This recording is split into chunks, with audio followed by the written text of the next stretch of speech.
Welcome back to the channel. In today's video, we are moving on to episode 4 of my Finding My Letterboxd 4 series. Letterboxd 4 favorites. And I really like to narrow it down to 4 is kind of difficult. Of all time, you're gonna ask me this. And if you're new to this series, it's basically just a series where I'm just taking a look and we're trying to figure out what is my true Letterboxd 4. Because for the longest time, I've had the same 4 films that I've said is my Letterboxd 4. And if you look, there's going to be a playlist this video is going to be a part of, where there's going to be the video for Get Out, there's going to be the video for Little Women, and there's going to be the video for Portrait of a Lady on Fire, which means this is the 4th and final video of kind of the setup for what this series is. Once we're done with this video, then moving forward, it's just going to be a whole bunch of videos of just other films that I believe to be 5 out of 5 star films that I personally just love, and then we're gonna, review those films and then see if they are able to crack into my Letterboxd 4. So again, this is just the final episode of the first base setup, and honestly, it's one of the films in the series that I'm most excited to talk about.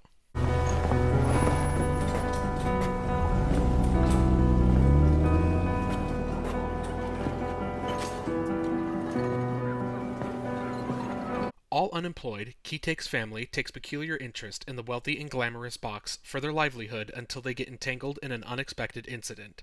The film stars Song Kang-ho as Kim Ki-taek, Choi Woo-sik as Kyo, Bak So-dam as Ki-jung, Sho Yo-young as Young Kyo, and the late Lee Seon-kyeon as Bak Dong-ik.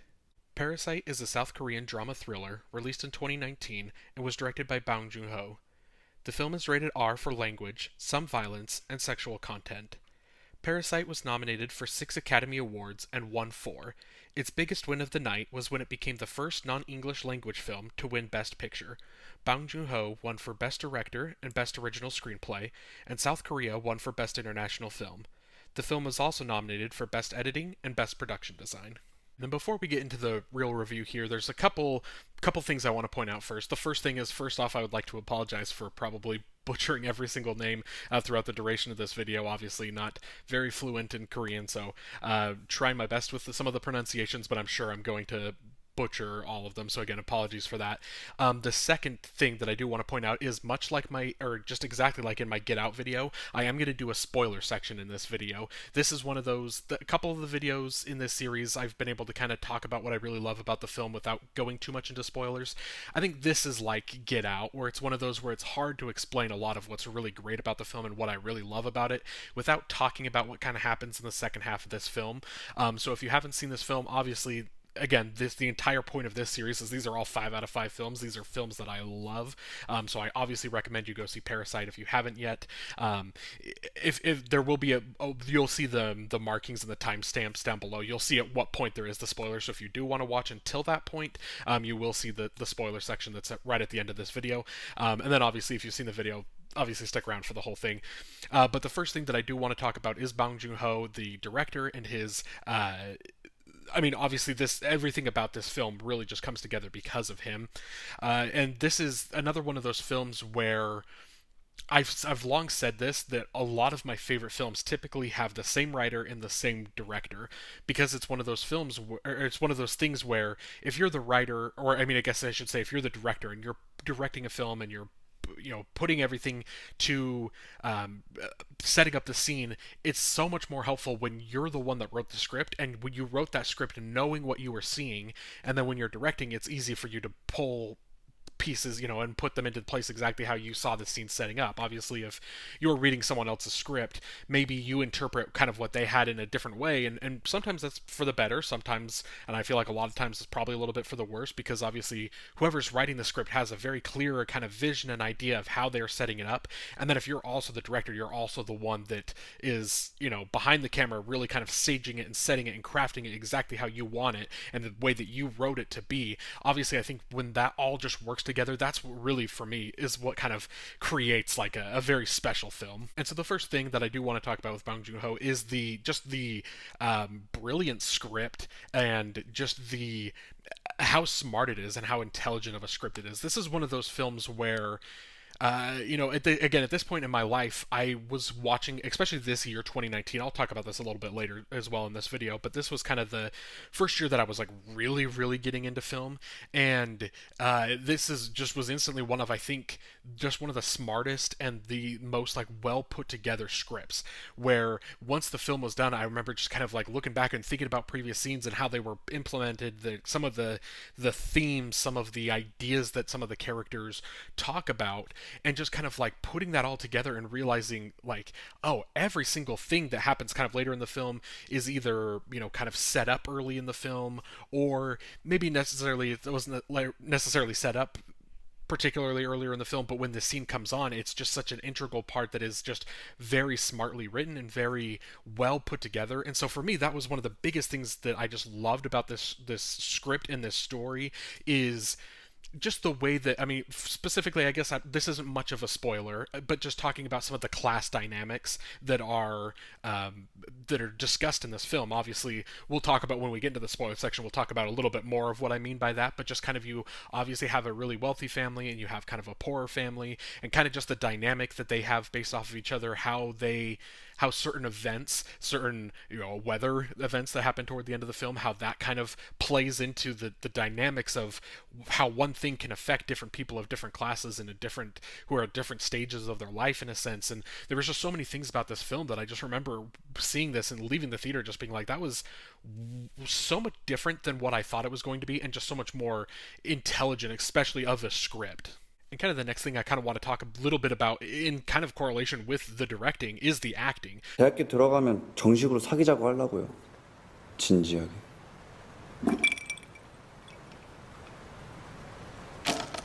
오, 우리 아들.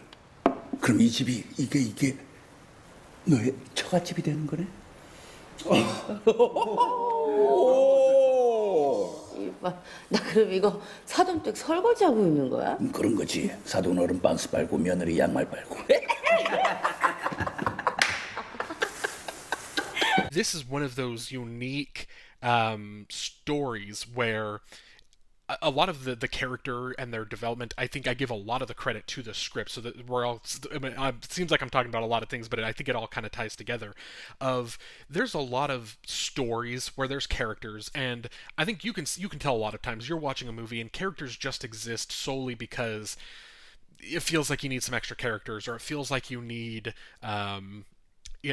you just need another perspective. You need, or maybe you just want to hire some actors or whatever. You want some big names in your movie, and so you're bringing these guys in. They're playing these little side characters or whatever, and it's just, there's some characters that maybe aren't necessarily fleshed out, or they're just kind of there to be there. This film, at least with our main core players, the two different families that we're working with here, every single character is so fleshed out. Every single character plays such an integral part to the story that even when you get toward the end, some of the characters who there's a couple of the characters in the wealthy family that doesn't seem like they necessarily have the biggest role in the story, that they're kind of just there. And then obviously you get to a couple of them kind of at the midpoint of the film, all of a sudden their roles are a little bit more well defined, and then all of a sudden you get toward the end and a couple more of the characters, their roles are a little bit better defined, and all of a sudden you realize every single character in this had such an integral and important part to the story, important part of like the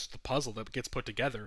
And obviously all the characters, because they're written so well, I think it works really well. And then obviously just all of them deliver excellent performances, and I do think a large part of that is Bong Joon-ho in his way, the way he was able to get all of those performances out of his actors, especially with Sung Kang-ho. He's the one that I think delivers kind of the most impactful and the most like impressive, just out there bit of acting performance. Obviously everyone is great, and at times a little bit more subtle, sometimes a little bit more out there, but I think Sung Kang-ho, he's the one that really throughout the film, he goes through the most, kind of has the biggest range of emotions, and he delivers a lot of different things. So he's kind of the acting standout for me, but in a film where every single acting performance is brilliant. 창문 닫아. 나도 봐. 공짜로 집안에 소독도 하고 곱등도 없애고. 그래. 요새 곱등이 너무 많아.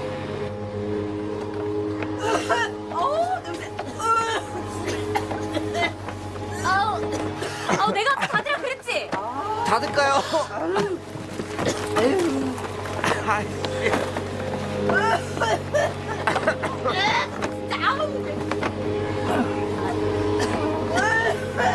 then the last thing that I want to say about like Bong Joon-ho and this film is this is one of those times where I saw a film and I instantly fell in love with the director to the point that I will see anything that he makes going forward. Admittedly, I have been bad at this to this point, in my life of actually going back and watching more. I think at this point when this film came out, I think I had heard of Snowpiercer. I think I had heard of Snowpiercer at this point. I obviously hadn't seen it, but I at least knew of its existence. But that was pretty much it. And so after seeing this film, I did go back and watch Snowpiercer, and then I have gone back and watched Okja, and that might be it. Those might be kind of like the three Bong Joon-ho films that I've seen right now. Obviously, Memories of Murder is one that's going to be like way high up on my list, and I can't wait to see it. But then obviously the most anticipated for me coming up is Mickey 17, and I don't know if you guys happen to have been on the internet. A trailer was just released a couple days ago. For at least as of at the point of this video being released, it'll have been maybe like 5 to 7 days depending on what day I get this up. But if you haven't seen that trailer, go watch that, because I was already so in on Mickey 17 without even knowing really anything about the plot, and now seeing that trailer, kind of getting a little bit about the plot, realizing it seems like it's tonally it's going to be a very different movie from Parasite, his previous film. But I'm still so excited to see with Bong Joon-ho how he's able to put his directorial stamp on it. And there's been some rumors about how much I guess how much pull he has necessarily in his film if he gets the final cut, or if Warner Brothers is kind of editing his film, because obviously that film was supposed to come out this year, but it's not coming out till next year, early January, so we're not too far away from it. But again, I'm just so excited for that. I'm so excited for anything that Bong Joon-ho does, and to the point that I can almost give you, I guess, a little heads up for a video that's I'm sure going to come out in January. Is I'm really excited to go and watch all of Bong Joon-ho's films, like I've done with Christopher Nolan, and like you'll see in a couple days here with Richard Linklater, going to do a director ranked video. So I'll be doing that with Bong Joon-ho around the time of Mickey 17. But this film is so good and so impressive that it's just made me a fan of his for life, and I will anticipate anything he makes for the rest of his career. Now, the next highlight about the film that I want to talk about is the comedy. Something that I said tonally, this film and Mickey 17 kind of look very different, because Mickey 17 seems like it's a lot more comedic. That's one of the things that caught me the most off guard with Parasite, was how comedic it was. So just again, to give you kind of a little look into where I was at this point in my life in 2019. This was around the time of my life where I had started a new job, and it was kind of the first time in my life where I was working like an actual just like Monday through Friday 9 to 5 job. Every job I'd worked before was always like nights and weekends and all over the place, but this was the first time I had like this uniform 9 to 5 Monday through Friday job. And so it was so easy for me on Tuesdays. I don't know if this is the same everywhere, but at least here Tuesdays is like a discount day at the theater, so you can go and it's like $5 or whatever for a ticket. And so Tuesdays used to be my day where I would go and every single Tuesday go and see at least one, if not 2 movies. And so at this point, 2019, I was starting to see so many movies, like way more than I ever had. Like 2019 is the first year that I ever saw 100 films from that release year. Like in that every other year before it, I'm still to this point, like even adding more films, like less than like 75 or so. 2019, it was like over 100 plus 2019 specific releases, and so many of those I saw in the theater that year. And so over time, I saw the trailer for Parasite a couple times, and I remember back then, I don't know, maybe if I was just not really paying attention, but I remember seeing the trailer, and you see, it kind of starts with like the one of the opening scenes in the film of like when they're spraying the pest control, the spray or whatever in the house. It kind of has that like foggy look, and then it pops up and it says winner of the Palme d'Or, and at that point I had no idea what that meant, but I was like, oh, this must be a good film if it's winning awards. And I remember watching that trailer thinking it felt very dark and felt kind of like I could tell it felt like a drama, but I almost, for some reason, I remember watching that trailer and I got more of like the vibe, especially the second half of the trailer gets a little creepier. And so I went into this film, when I saw this back in whatever September of 2019, whenever it was, I remember going in thinking I was going to be seeing more of like a scary movie. I thought that maybe it wasn't going to be all out horror, but maybe I thought it was going to be somewhat more of kind of a mix, like some thriller elements and maybe some kind of twisted play going on between these two families. You don't know exactly what's going on, but for some reason I didn't pick up like comedy wasn't one of the things that like I picked up in the trailer, which is crazy because I've went back and watched it now, and there's clearly jokes are in the trailer. Obviously, it's not the biggest laugh fest in the world, but there's a couple of the jokes are in the trailer. I should have been able to kind of pick up a little bit that there was going to be some comedic elements, but I still went into that film expecting like this serious, like almost bordering on scary type film, and the first half especially of this film is just, it's a comedy, and there's so many different things that it's like the way that the film is playing to you, the character dynamics, the family dynamic, especially with our main family that we're following, they all play off each other so well. It's just like this, the chemistry, again, just everyone is so good that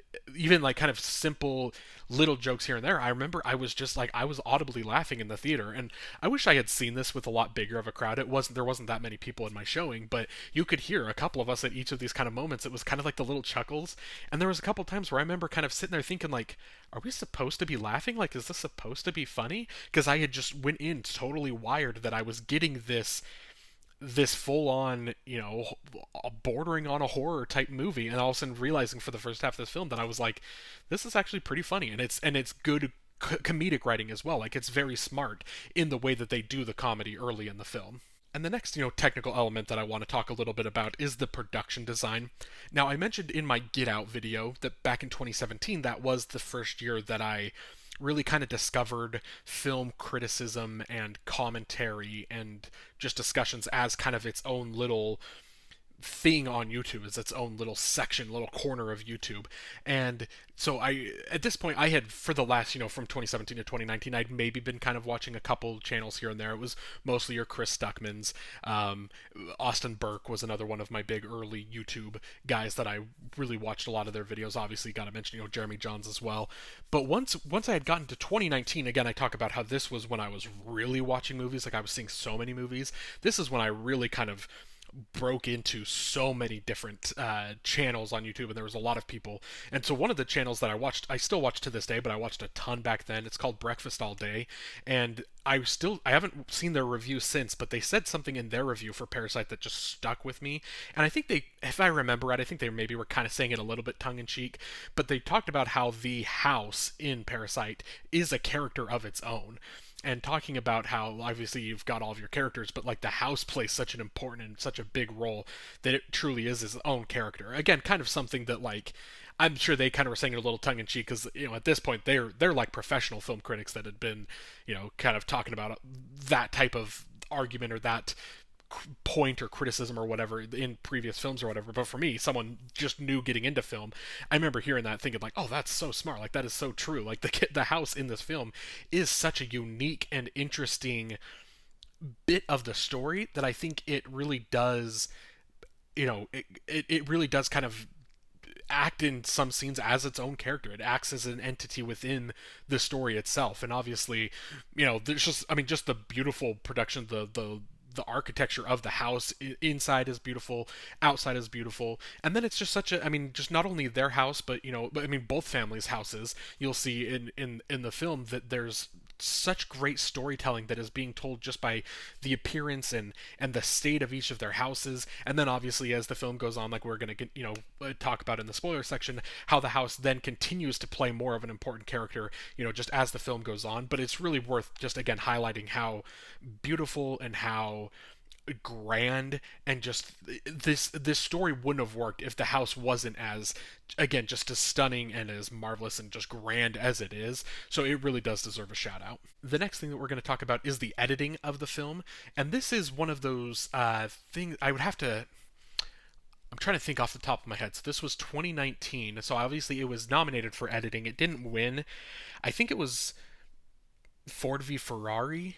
Did that win editing? It was either Ford v Ferrari or 1917, but I think it was Ford v Ferrari. I'll have to double check after the video, but I think that's right. But this is one of those where this film, again, at this point in my life in 2019, this being kind of the year I'm really getting into movies, this was one of the first films that I think there was scenes in this, there was moments of this film where the editing was just so beautiful and really kind of carried the scene to the point that like me as just at this point in my life a casual film goer noticed the brilliance of the editing in one scene in particular. And if you've seen the film, you know exactly what scene I'm going to talk about, but it is the peach scene.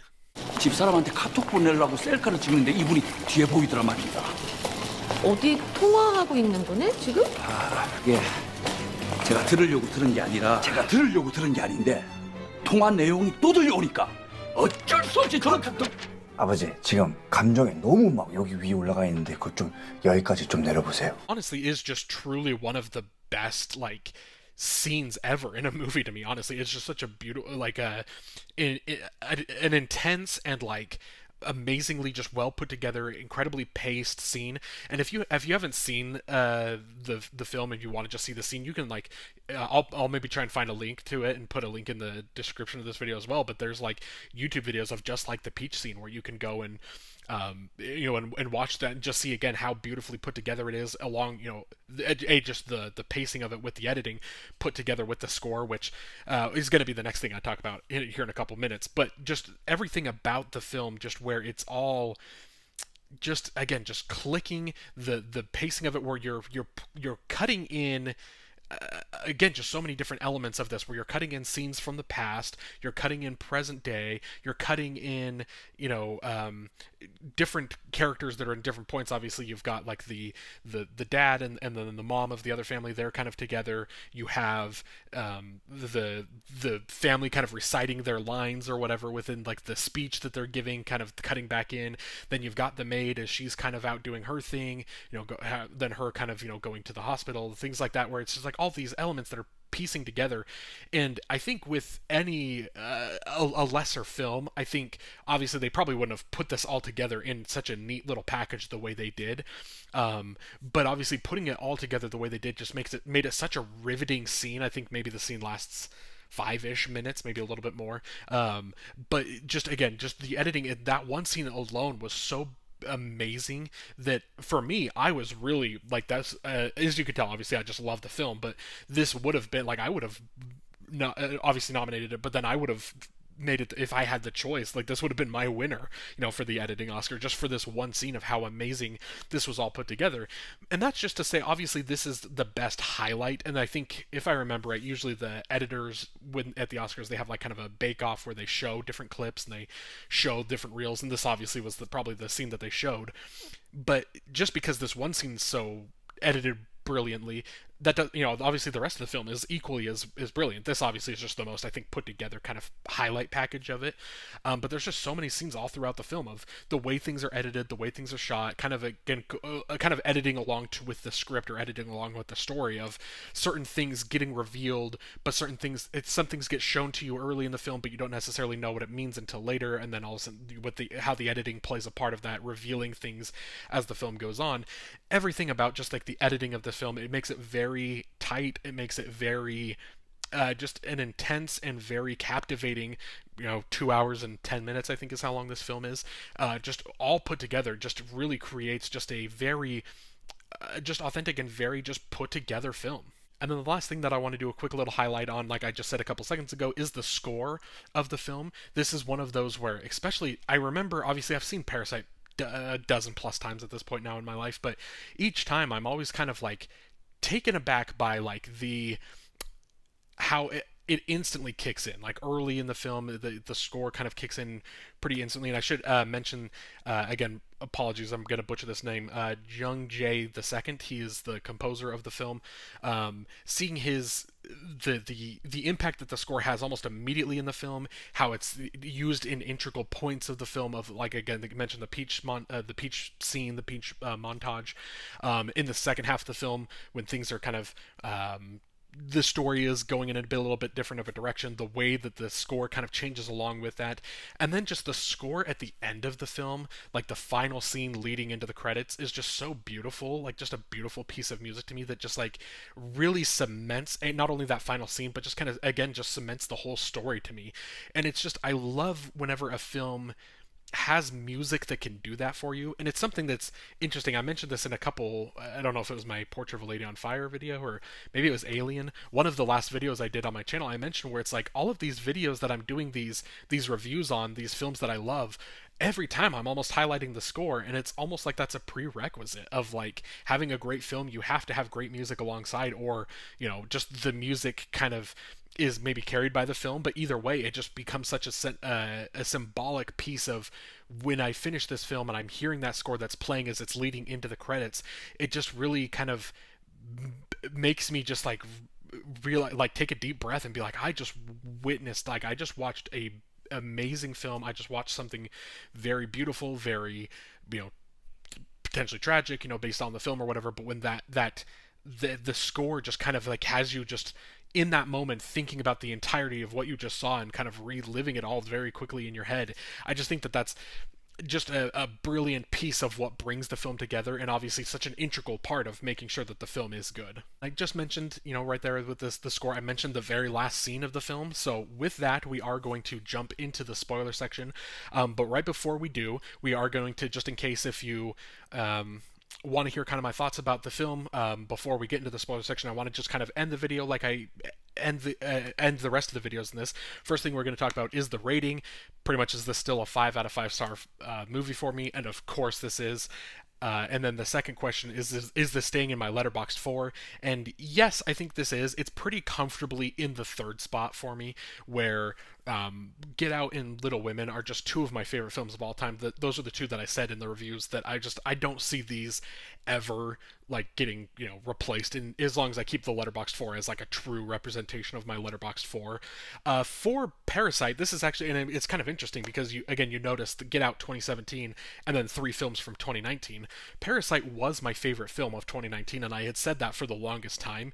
It was until a couple I think it was last year. It wasn't even necessarily the rewatch of Little Women a couple weeks ago or a couple months ago for that video. It was like last year when I watched Little Women. Something about it just clicked even more, to the point that I moved Little Women up. So that's officially my favorite film of 2019. But obviously I love Parasite just as much. But for me, I think it's in ranking these 4, I think it is the one that's in third place. So as the series goes on, if there is anything that ever jumps into my Letterboxd 4, obviously I think Portrait of a Lady on Fire is the first one that kind of might fall out of the 4, but then Parasite is the next one. But again, as of right now, with these 4, obviously it's staying in there for now, and then we'll see as the series goes on what ends up happening with it. And that's the first little half of this video, kind of the non-spoiler section. So again, if you haven't seen the film, I encourage you to stop the video here and go watch it. And then if you want to come back and see me discuss kind of a little bit of the spoilers, I recommend you do that. And if not, if you've already seen the film and you're sticking around, let's jump into the spoiler section.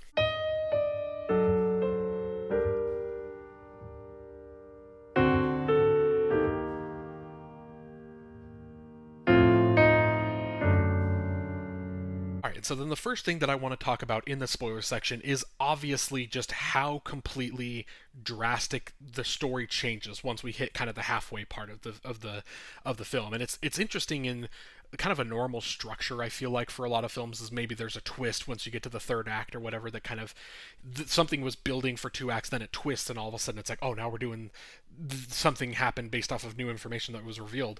Really, this film, it is kind of like right around the halfway mark. It's not even in terms of the act structure. You get a first half of the film that is setting up as this kind of comedy where, again, you have this poor family that they are conning their way into everyone getting a role in with the wealthy family, and getting how they're kind of worming their way into the family and how they're taking over. And then you kind of get this scene of the family has essentially taken over the house, and all of a sudden they're talking about what they're going to do when they live here, and oh, the son's going to marry the rich family's daughter, and then this is how they kind of keep working their way into the family, and they can have these jobs forever, and they've made it, and everything's fine. And then all of a sudden the doorbell rings, and it is such a...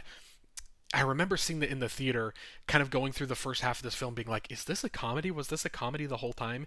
And it's just the sound design of that doorbell ring the first time it hits that I'm just like, your heart sinks, and it's like, oh no, something is happening. And just from that moment on, of when the maid comes back in, you find out that her husband is down in the basement. All of a sudden there's a third family that's now becoming a part of this story.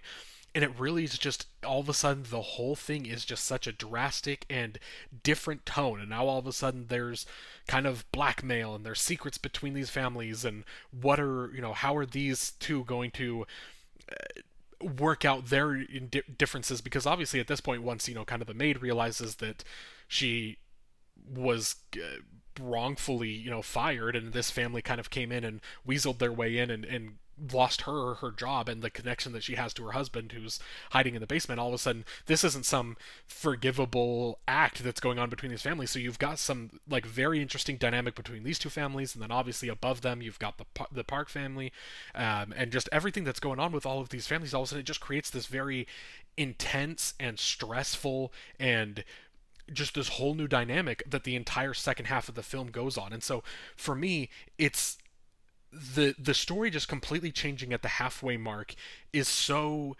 interesting, and such a cool way of, because again, it's not like it's Get Out where it's a horror film throughout with a lot of comedy. It is full on like comedic for the first little bit, kind of this I don't rascal isn't the word I'm looking for, but just kind of you see the way that this family is sneaking their way in, kind of weaseling their way in, and then all of a sudden it really just becomes this full-on dramatic, suspenseful thriller as the second half of the film goes. And so it's just the marriage of two drastic genres without them really blending. It's not much of a blend like I talk about with Get Out. It's not like you're blending multiple genres. There's two very drastic different storytelling elements and genres that are going on here, and they don't clash. It's kind of, there is a beautiful marriage between them that really is just divided by one moment of that doorbell ringing suddenly just changes the story. And I think it's so impressive because, again, I think in a lesser film or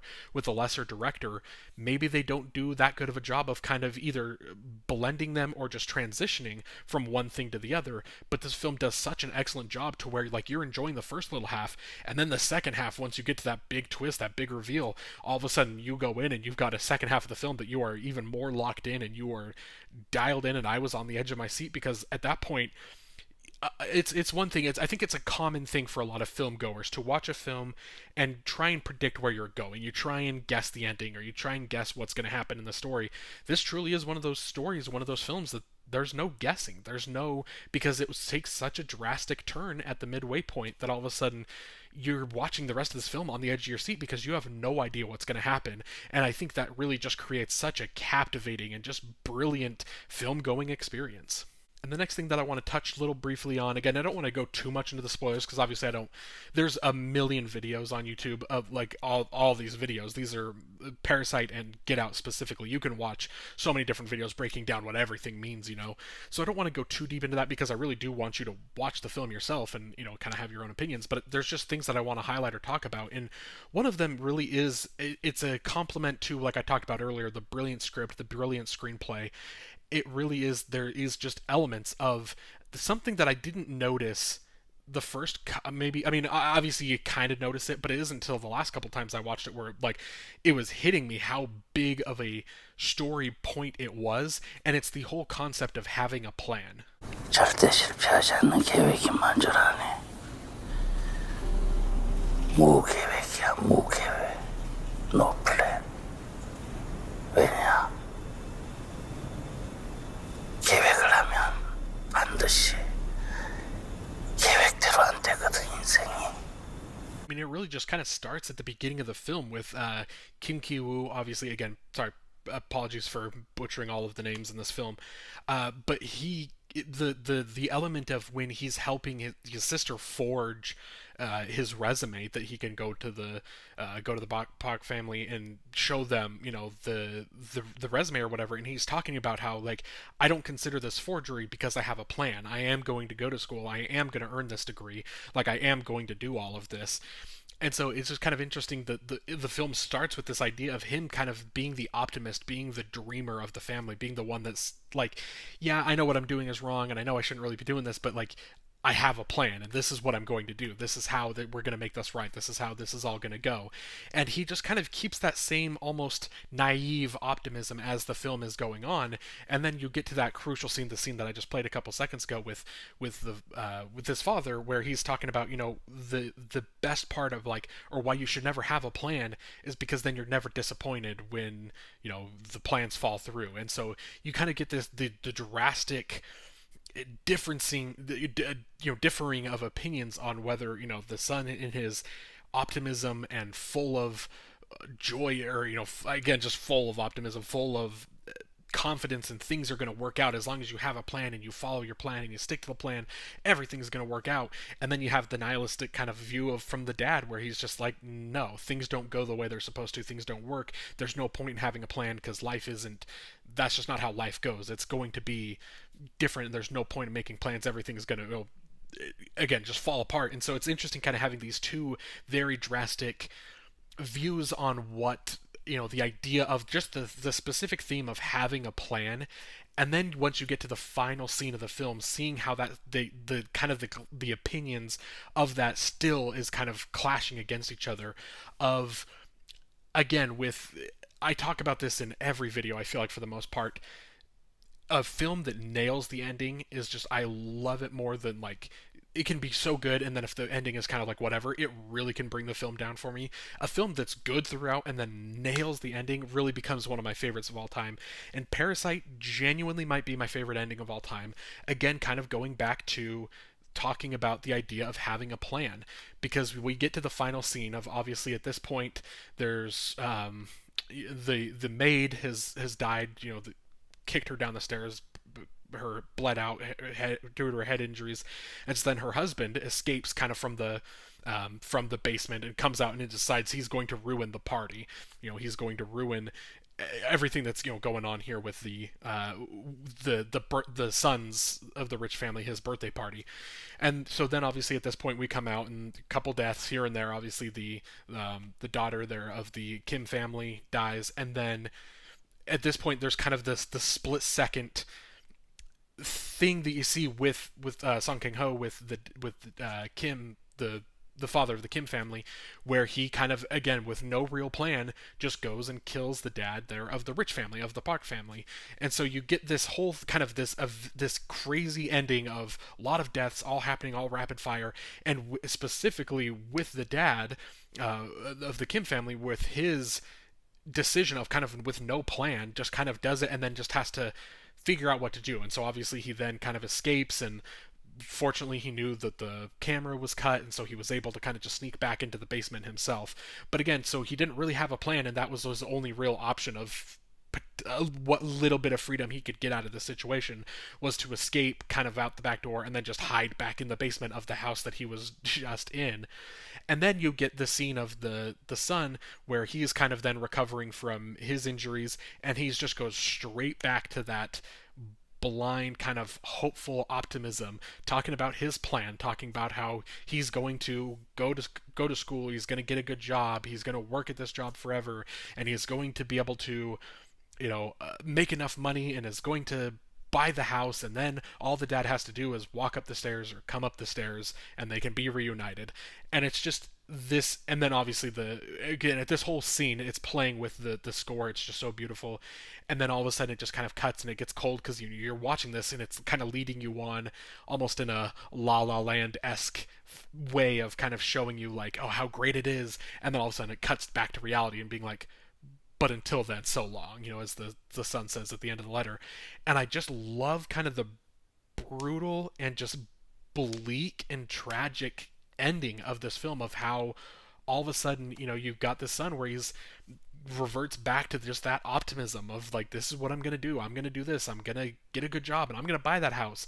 And there's been, I wish I would have found it, but there was like shortly after the film came out, someone did like the research based on that house and based on like the housing market in Korea and all this stuff, how long he would have to work in order to make enough money to like actually buy that house and get it, like save his dad from the basement. It was an astronomical amount of work he would have to do. And that's just part of like what's just so brilliant about not only just the ending of how kind of bleak it is, but true to the characters and true to kind of how they believe their beliefs throughout the film, but also just again, just brilliant writing to just kind of showcase kind of the class divide, how these families are just, again, coming from so many different areas of life.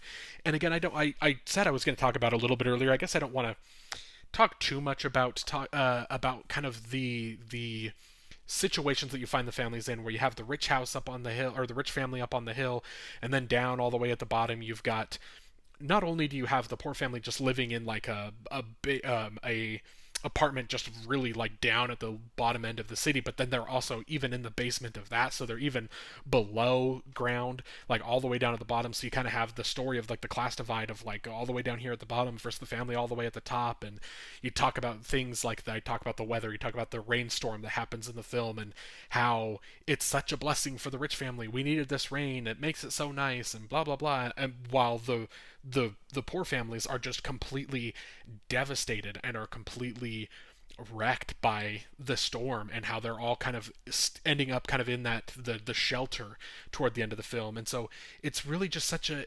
interesting and very incredibly intelligent script that is just showing you how simple things like that are just drastically different based on your class and based off of kind of the position that you find yourself in life. And again, this is one of those things that I don't want to talk again too much, a whole ton about, because again, there's just so many videos on YouTube that are breaking down Parasite and breaking down all of those different elements. So I recommend you kind of go watch those from people that are a lot smarter than me and can kind of be a little more eloquent with their words and can really get their points out there a lot clearer than I can. But again, it's something that is such an intelligent and such a brilliant just piece of storytelling that throughout the film it is so present, and then really just with that final scene just again really nails the head on the coffin. And that's just part of the reason why I just absolutely love and adore Parasite.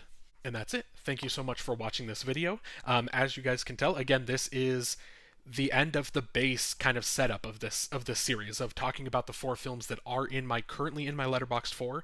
So the next video in this series is going to be, there's no way for you, I guess if you follow me on Letterboxd, which my Letterboxd is in the description of this video, if you want to go look at the films I've given 5 out of 5 stars to, maybe you can start pulling around and guess which film I'm going to talk about next. But I already kind of know the next couple videos in this series, the next films that I'm eager to give rewatches and to watch again and to review and see if they have the chance to break into the Letterboxd 4. So again, this series is just really fun for me because I just get to rewatch a lot of my favorite films of all time, and doing that with the 4 that I already kind of consider my favorite of all time was fun.